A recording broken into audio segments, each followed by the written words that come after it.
It's Ideasphere with author Ellen B. Meacham, Delta Epiphany, Robert F. Kennedy in Mississippi.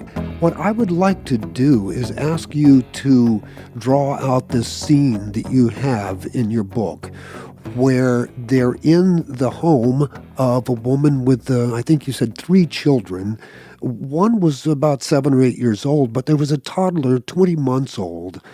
And he's scratching through the dirty floor to find morsels of rice and cornbread or something else.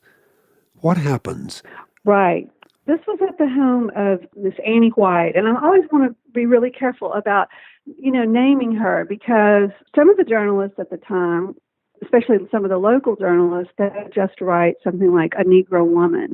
And so there were only a couple of them who actually sort of spoke her name, and in many of the biographies, she's been relegated to the backdrop. And one of the things I wanted to do in this book was to sort of bring her out as a character as well. But she was one of the poorest families in Cleveland, Mississippi. Even in a poor neighborhood, she was desperately poor.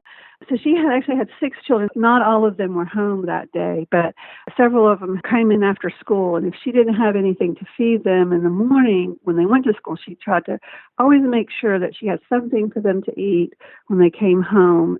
She would even go door to door and borrow a little rice or a little cornmeal or something. She would put together enough to feed them something, at least that one meal a day.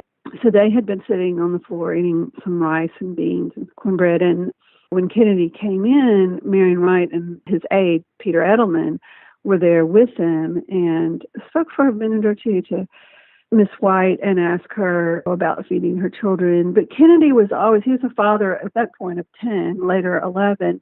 He was always drawn to children. He had a sort of a special connection with children. And so the older children, when Kennedy came in, he gave them 50-cent pieces with his brother's face on them.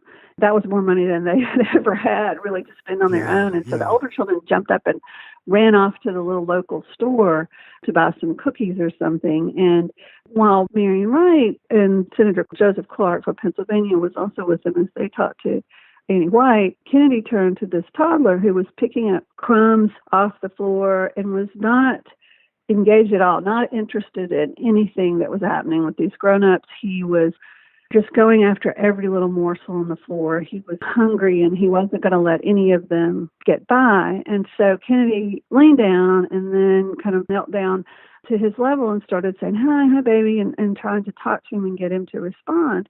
The child, it was clear that he was not well nourished. You could see the impact of it on his body, that he had sores, probably runny nose, his distended belly, like you do from malnutrition.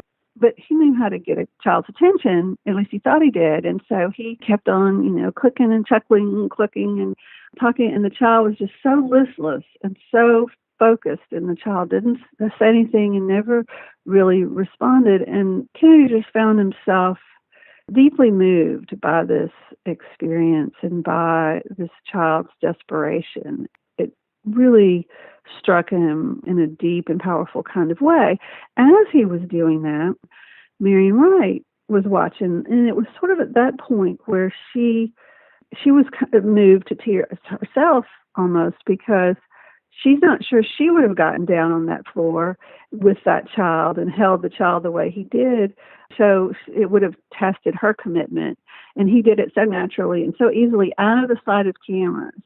That was at the point she started thinking, well, maybe he really is for real. Maybe he really does care. And then Peter Edelman, they didn't know it at the time, but it would be her husband. They had just met, but he was having a kind of epiphany of his own too as well, both watching her work and what she did in the country, but also the fact that here in this country we had what they would have called then sort of third world conditions, children that were just as desperately hungry and malnourished as you would found in some war-torn country far away or famine-ravaged place that we might want to send aid to. And here they were Americans right here.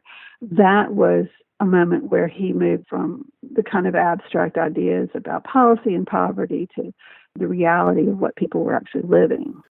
I've been talking with career journalist and author Ellen B. Meacham, Delta Epiphany, Robert F. Kennedy in Mississippi. Check out our website at ellenmeacham.com.